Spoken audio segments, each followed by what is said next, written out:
If you ask anyone about the state of the world today, they'll likely tell you that things have never been worse. They'll tell you that they're depressed, despairing, and hopeless.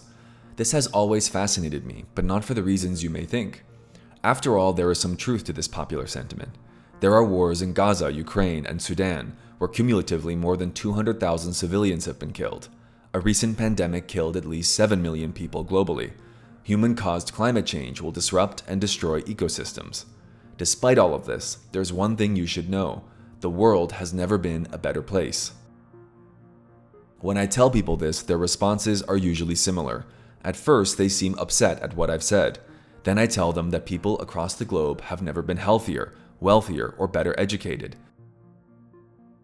This dissonance, that is, the fact that people are pessimistic about the world, despite the world being the best it has ever been, is something of a microscope effect. More on that later. Let's start with health. People have never been more likely to reach old age. The world life expectancy in 1800 is estimated to have been 28.5 years. Since that time, life expectancy has more than doubled. That's mostly because life is safer than ever. For example, people are less likely to die during childhood. Hygiene has improved, and modern nutrition ensures that people have enough of the right foods to eat. The death rate from famines has plummeted since 1870.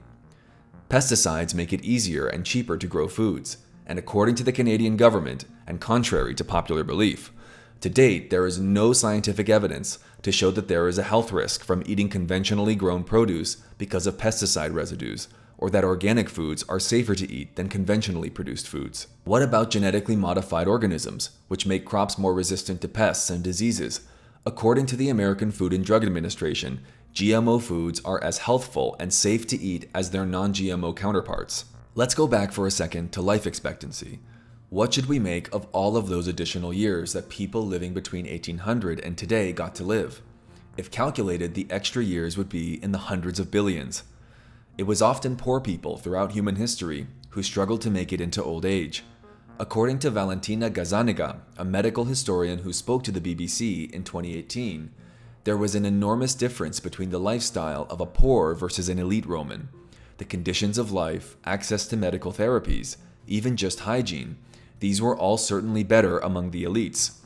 Her research, published after she analyzed 2,000 skeletons of ancient Roman working-class people, found that the average age of death among them was 30, and that many showed signs of trauma from hard labor and diseases like arthritis. In that way, time has become democratized. Billions around the world got access to decades upon decades of extra time each. What did people do with those hundreds of billions of extra years? They did what we all do with our time. They made lives for themselves and enjoyed the company of loved ones. They created music, art, and movies, and had more time to accomplish their goals. It isn't just life expectancy. Modern medicine like vaccines, pharmaceutical drugs, and surgeries have made it much easier and more likely to stay alive. According to the World Health Organization, vaccinations alone have saved 154 million lives over the past 50 years. This is obviously an astonishing figure.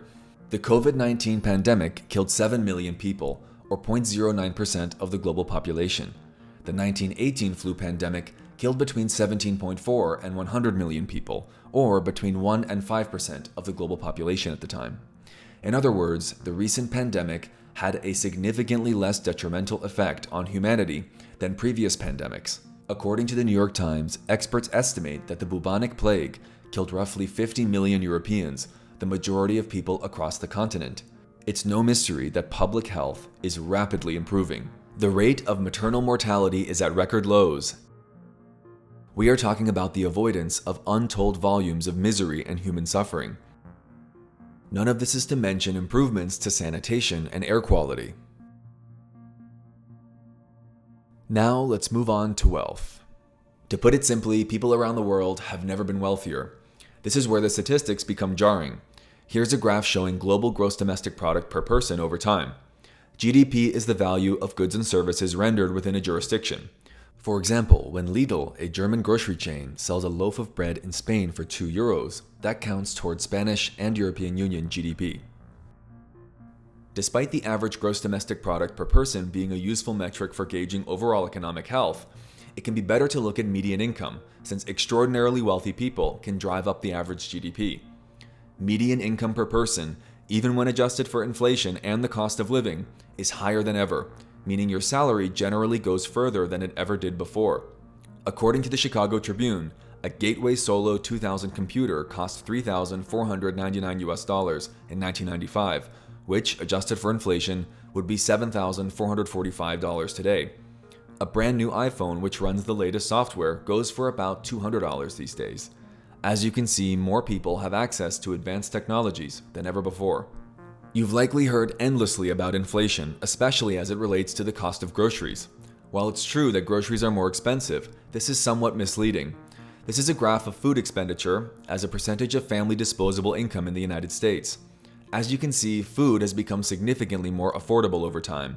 A jump in inflation between 2020 and 2023, while responsible for an increase in food expenditure as a percentage of income of 1.74%, bringing the figure to 11.21%, pales in comparison to 20.12%, the figure in 1950. The next time that someone tells you that life in the 1950s was easier, make sure to contest them on it. According to the US Census Bureau, the median gross rent in the United States between 2019 and 2023 was $1,348. According to the US Bureau of Labor Statistics, median weekly earnings in the United States in the first quarter of 2025 were $1,194, or $4,776 per month. What do you think the median rent is in New York City? $3,000? $4,000? According to the US Census Bureau, the median rent in New York City between 2019 and 2023 was $1,779. When you hear about skyrocketing rents in New York City and other big cities, you are likely hearing about rents in certain areas within those cities. For example, according to the New York Times, the median rent in Manhattan is significantly higher. In 2020, it was $3,509. What we can infer from all of this is that people in general have more money to spend. What does this mean in practical terms? It means that someone can afford to buy time for themselves to do what they want to do. You may have heard that we are working more than ever before. This is categorically untrue. We are working less than ever before while making more than ever before. What about vacation time? Well, that's up significantly as well. Of course, I haven't even gotten to the real economic stunner. Absolute poverty, the sort of poverty that causes death, is at a record low globally. Since 1990, about 1 billion people have exited poverty. What about education? Over the course of human history, education has gone from a privilege afforded to few to a right enjoyed by many. As you can see, the percentage of the global population receiving some formal education has skyrocketed. The share of children attending primary school is up across the board. This means that more people are better equipped to influence the trajectory of their own lives. Never has literacy been so widespread. Knowledge is no longer relegated to a certain caste or class. Let's talk about human rights. Generally speaking, more people enjoy human rights than before. This chart references the enjoyment of the freedoms of movement, religion, expression, and association over time. Women's rights have improved significantly over the past several decades, although things are far from perfect. The World Health Organization says that 30% of women worldwide have been subjected to either physical and/or sexual intimate partner violence or non-partner sexual violence in their lifetime. In general, the rights of LGBT+ people have drastically expanded in the past several decades. According to Vox, which cited a chart from Max Roser, you would not know it from the headlines, but today we're living through one of the most peaceful times in human history. What about World War II, a global and humanitarian catastrophe that caused the deaths of 70 to 85 million people, or about 3% of the global population? The Mongol conquests of the 13th and 14th centuries killed somewhere between 20 and 60 million people, although the exact number is contested. As a percentage of the global population at the time, these conquests killed anywhere from 5 to 15% of the world's people. That's not to mention that the Mongol conquests lasted for over 100 years, far longer than the 6 years it took for World War II to finish, meaning an extended duration of instability and misery. After World War II, deaths from war dropped precipitously. According to The Guardian, about 122,000 people died in 2023 from war or conflict, a 30-year high. That was about 0.0015% of the global population in 2023. If that many people die from war or conflict for each of the next 100 years, totaling 12.2 million people, that would be 0.11% of the 2135 projected population of 11 billion. Data on the homicide rate over hundreds of years is harder to come by, with this graph showing only a few countries. But what this data suggests is that the homicide rate has dropped immensely over the course of human history, despite contemporary fluctuations. You may have heard about a drug epidemic. While the global share of deaths from opioid use disorders has increased from 0.06% in 1980 to today's figure of 0.14%, more than doubling, the share of the global population with drug use disorders in general has actually decreased since 1990.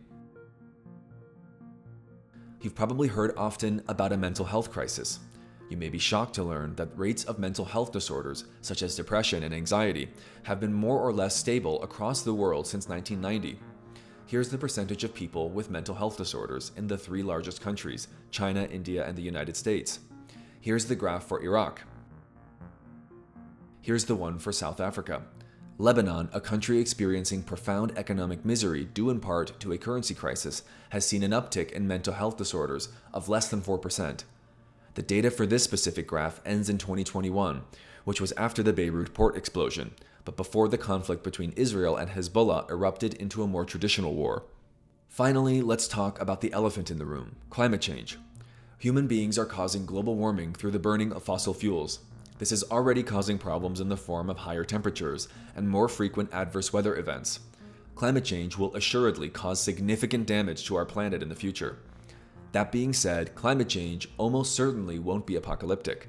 While death tolls for climate change are extremely difficult to project, the World Health Organization estimates that 250,000 people will die per year from climate change-related undernutrition, malaria, diarrhea, and heat stress between 2030 and 2050, or about 0.003% of 2030's estimated global population. That's not to mention the fact that global carbon emissions per person peaked more than 10 years ago. Data scientist Hannah Ritchie, who spoke to The Guardian about climate change in 2024, said the following. In 2012, the world topped out at 4.9 tons per person. Since then, per capita emissions have been slowly falling. Nowhere near fast enough, but falling nonetheless. This is a signal that the peak in our total, not per capita, CO2 emissions is coming. This is the case with any metric in a world with an increasing population.